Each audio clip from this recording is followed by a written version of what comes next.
নমস্কার বন্ধুরা, আমরা একটা মোচাকে কেটে ধুয়ে ভালো করে সেদ্ধ করে নিয়েছি। আজকে মোচার একটি বিশেষ রেসিপি বানাবো। একটি ছোটো সাইজের আলু সেদ্ধ করে নিয়েছি। আমরা কড়াইয়ে তেল গরম বসিয়ে দিয়েছি।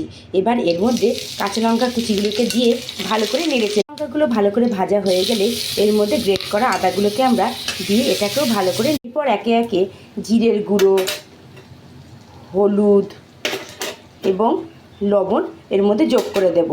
সমস্ত উপকরণগুলো ভাজা ভাজা হয়ে গেলে এর মধ্যে এবার সেদ্ধ করে রাখা মোচাটা আমরা এর মধ্যে যোগ করব। মোচাটা আমাদের মশলার সঙ্গে প্রায় কষে গেছে। এবার আমরা এই সেদ্ধ করে রাখা আলুটাকে ভালো করে লবণ দিয়ে মেখে নিয়েছি।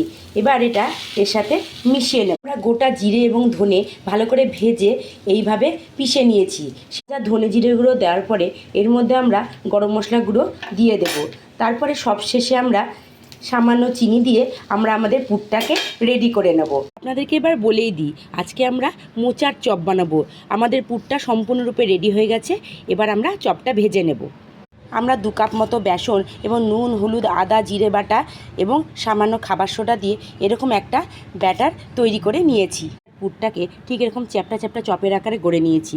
এবার এটা বেসনের ব্যাটারে এইভাবে আমরা ডুবিয়ে তেলের মধ্যে ছেড়ে, এটা আমাদের গরম হয়ে গেছে। এবার চপগুলোকে ঠিক আমরা এইভাবে ছেড়ে,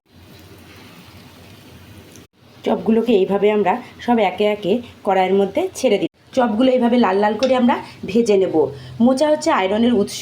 মোচাকে আপনারা যেভাবেই খুশি খেতে পারেন, তাতে আমাদের রক্তাল্পতার সমস্যা দূর হয়। মোচার চপটা আমাদের রেডি হয়ে গেছে এবং সামান্য বিট লবণ ছড়িয়ে এটাকে আমরা পরিবেশন করে দিয়েছি। বিকেলে জলখাবারে এরকম চপ হলে মন্দ হয় না। আপনারাও বানিয়ে ফেলুন এরকম মোচার চপ।